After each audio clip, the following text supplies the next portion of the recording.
Good morning, good evening, good night, good afternoon, you beautiful ladies and gentlemen. Welcome back to another video here on the channel with your boy Instinct. Today is Tuesday, of course, and we're going to be doing another Marvel Rivals lore video because I don't know what other videos to do right now. So, apologize if my voice sounds a little weird. I did just wake up about 30-ish minutes ago, maybe 20. Kind of rolled out of bed, got myself up, and I'm doing this now. So yeah, today we're going to be diving right in and doing Daredevil's first lore entry today, as we have done everybody else leading up to it so far, as many lore entries as they have. So today we're going to be doing Daredevil, The Long Road Back. So let's get right into it, shall we? There he is, Spider-Man said as he swung into a shadowy alley at the edge of Kunlun. Just the man without fear I've been looking for. We need to talk, Zhang. The protector of the eighth city turned to face the newly arrived hero, his stoic expression unchanging, as if it had been etched in ancient stone. Or should I say, Daredevil? Peter, Daredevil replied. I've been expecting this conversation. Oh, so you do know me, Spider-Man said, a touch of relief in his voice. That's great news, Matt, but here's the thing. I'm not sure I know you. I'm the same man I've always been, Daredevil responded. Maybe you are, Spider-Man said, clearly unconvinced by his friend's claim. But how does the hero of Hell's Kitchen end up the ruler of a magical hidden city? Not to mention the fact that you've got, what, some sort of demon powers now? Clearly I missed a few very special episodes. So how about a recap to get me up to speed? It's a long story, Daredevil said with a grimace, less than thrilled with the notion of reliving his recent past. I've got all the time in the world, Spider-Man replied. At least until that voice in my head tells me I need to go capture another mission area. You've heard her too, right? Anyway, till then I'm all ears, even though you can't see them under my mask. Fine, Daredevil relented. As long as you promise not to judge me for what I'm about to tell you. You know better than most I am woefully unqualified to take the bench, Spider-Man quipped. Though I would love one of those tiny hammers. What are they called? Gavels? Could you imagine Thor running around with one of those instead of... Spider-Man stopped short, realizing that Daredevil was glaring silently in his direction, waiting for Spidey's rambling to stop so he could begin to tell his tale. Sorry, Spider-Man said. Go ahead. You said you knew me as the hero of Hell's Kitchen, Daredevil began, which tells me that your reality and mine weren't so different at first. But when the timelines began to collapse, everything changed. I went from fighting street thugs to being caught in a struggle between ancient deities. My world became a war zone, and the people I loved got caught in the crossfire. Ancient deities? Spider-Man asked. Are we talking like Asgardians and Olympians here? Far older than that, Daredevil responded, and far more dangerous. The kind of demons that crawled out of the shadows at the dawn of creation itself. And like any divine beings, they had their devout followers, some of whom I had already become intimately familiar with over the years. You're talking about the Hand, right? Spider-Man said. That ninja death cult you're always fighting. I remember you. Well, my version of you. Telling me that they worship some sort of crazy evil spirit. The Beast, Daredevil said. Wait, the blue fuzzy guy from the X-Men? Spider-Man asked. No, Daredevil replied, genuinely uncertain if this alternate version of his friend was joking or not. A demonic overlord that dwelled in the fiery pits of hell and bestowed his powers upon those who swore their loyalty to him. Right, Spider-Man said quietly. That beast. It wasn't the first time that the Hand had been sent to seize control of New York, Daredevil continued. But I needed to make sure it would be the last. I fought as hard and as long as I could to protect the city, taking out sect after sect of the Beast's soldiers. And I wasn't alone in my efforts, until I was. Oh man, I know what it's like to lose someone you love, Spider-Man said. Who'd they get? Foggy? Karen? And Luke, Daredevil added. And Misty. And Danny, and Daredevil paused for a moment, lowering his head. And me, Spider-Man said solemnly, realizing why his friend had fallen silent. You were one of the people I trusted most in the world, Peter, Daredevil said, his voice catching in his throat. But I couldn't save you, or MJ, or your daughter. Spider-Man whispered, caught off guard by what Daredevil had just revealed about his other self. By that point, I was the only one left behind, Daredevil said. So, after I buried you, I had to make a choice. Would I let the Hand continue to target innocent souls in the name of their ruthless master? Or would I end their assault once and for all by removing their master from play?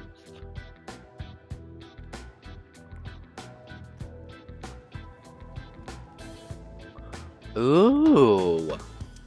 The old Shadowland scheme, Spider-Man said, a hint of humor returning to his voice. That one's a classic. Some good memories there, except for the part where you went full villain. Back then, the Beast managed to corrupt me because he caught me off guard, Daredevil said.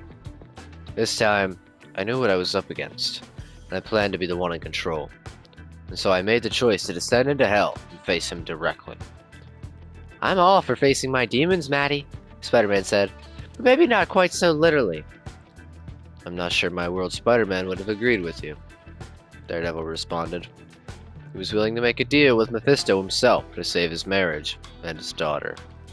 Yeah, well, Now it was Spider-Man's turn to fall silent. For some reason, Daredevil's words had hit him harder than any punch on the battlefield ever could. His heart rate spiked. His breathing grew more rapid. The brow of his mask became damp with sweat. Daredevil had no idea what this other Spider-Man could sacrifice, but whatever it was still haunting him. I'm sorry, Peter, Daredevil said, placing a sympathetic hand on his friend's shoulder. Don't be, Spider-Man said, regaining his composure. This isn't about me. It's about you. But that's the thing, Daredevil replied. It's not about me. It never was. It's about the people who were counting on me to keep them safe. And all the ones I failed. It was about making sure the Hand's reign of terror came to an end. The only way to do that was to slay the Beast once and for all. Or so I thought. Let me guess, Spider-Man said subconsciously. That final solution wasn't as final as you hoped. Is it ever? Daredevil asked. I fought my way through hordes of demons down to the Beast's lair. By the time I reached him, I was bloody and scarred, and it felt like there was nothing left of my soul. But when I choked the eternal life out of him with the cable of my billy club, that void inside of me was suddenly filled by power, unlike any I had fully experienced before. You got yourself possessed again? Spider-Man asked, indignant. Really, Matt? Not possessed, Daredevil responded sternly. I claimed the Beast's power as my own. He wasn't the one pulling the strings. I was. Sure, pal, Spider-Man said dismissively. Keep telling yourself that. You don't believe me, Peter, Daredevil asked. What I don't believe, Spider-Man snapped back, is that a guy who devoted his entire life in the service of a higher power would be swayed so easily into becoming the agent of a lower one. You fought so hard, for so long, to keep your soul pure, and you just threw it all away? I didn't have a choice, Daredevil said. The tension between the two heroes thickening with every word. We always have a choice, Matt, Spider-Man barked, his voice trembling with anger. I hope the one you made was worth it. It should have been, Daredevil replied, turning away from his friend in shame. I thought ending him would solve my problems, but it just made so many more. I mean, I'd say that you should have seen that coming, Spider-Man grumbled under his breath, but, you know. And it only got worse from there, Daredevil said, not even acknowledging Spider-Man's nervous attempt at humor. I mean, It already sounds pretty bad, Spider-Man noted. You have no idea how blind a mortal can be. I thought it was another invasion of New York by the hand. But the devastation was immense, robbing me everything I once had. I believe that by eliminating the source of chaos, I could avenge my city, Daredevil continued. I thought I had finished the job, but there, in the depth of hell, I saw the true magnitude of this war. I may have defeated a Hell Lord. A million more rose up from the shadows and tried to tear apart this dimension. A near infinite number of primordial horrors. It was a war I couldn't win, and yet I couldn't stop fighting, no matter how much damage it did to me, physically and mentally. Their taunts, their screams, their claws. And you never thought about tapping out? Spider-Man inquired. Or throwing in the towel, or whatever it is you boxers do. Of course I did, Daredevil said, his body trembling. But they were ripping my timeline to shreds, Peter. Millions were being massacred, and their blood was on my hands. What would you have done?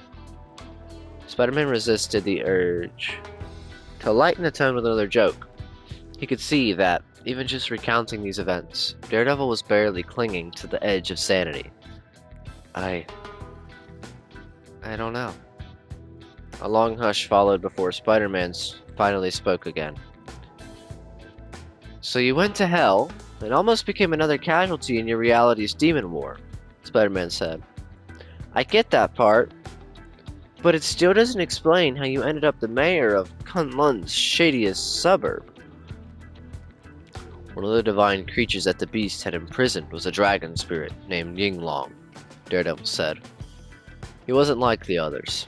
He saw me struggling to contain the beast's power, and offered to help me gain control over it. He brought me here, to his home in the 8th city. It wasn't long before I realized that people here were in desperate need of a hero to lead them out of darkness, and I needed to find a way to atone for my mistakes. Seems like a perfect match, Spider-Man said. But what's the catch? This Yinglong had to want something in return, right? In my experience, demons never work for free. Yinglong thought that together, we could restore this forgotten realm to its proper place as a true capital city of heaven, Daredevil replied. To do that, I need to obtain the sword of Fu's Eye. He says we can use it to unseal the tomb of his master Chio, a god capable of ending all wars in every timeline.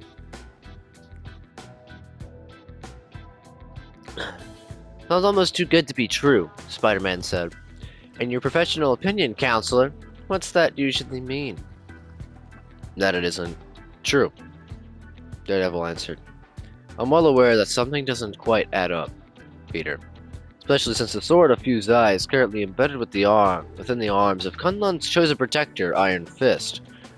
I have no desire to hurt Linley, but from what I can tell, he's not looking to hand over his sacred weapon without a fight. So it looks like you've got a lot to consider, Spider-Man said. Do you let out the beast inside of you to take down an innocent friend? Or do you find a way to repay this Yinglong for his help that doesn't go against every fiber of your being? I'm not sure yet, Daredevil replied. But I have to find an answer soon. There's a tournament on the horizon, one I can't back out of now. And the fate of all realities could very well hinge upon who wins. I don't envy your position, Spider-Man said. Sure, I'm a little hurt that the Kingdom of Spiders chose Black Widow as their immortal weapon instead of me. But at the end of the day, at least I don't have to make the impossible choice of betraying someone who's earned my trust time and time again. Impossible choices seem to be the only ones I've been left with these days, I'm afraid, Daredevil said. Well, whichever one you end up making, Spider-Man assured his friend. I have a feeling it'll be for all the right reasons. You may not be my Matt Murdock, but after this talk, deep in my heart, I still know exactly who you are. I trust you, and no matter what happens next, good or bad, I forgive you. Thanks, Peter. You don't know how much this means to me, Daredevil said, turning into the alley and disappearing into the shadows. Spider-Man almost followed after him, but he knew well that Daredevil had already vanished into the night, just like always. As Spider-Man swung off toward his next adventure. Daredevil listened initially, intently, from his perch atop the 8th city's stone walls. He may not have been able to save his world's Peter Parker, but if he made the right decision in the battles to come, perhaps he could save this one. And if he was lucky, maybe Matt Murdock could still save himself. So, that is Daredevil's first lore entry. I hope you guys did enjoy. If you did, please make sure to like, subscribe, share, do all of those sorts of things. You know how it goes. And I will see you guys in the next video. Goodbye, guys.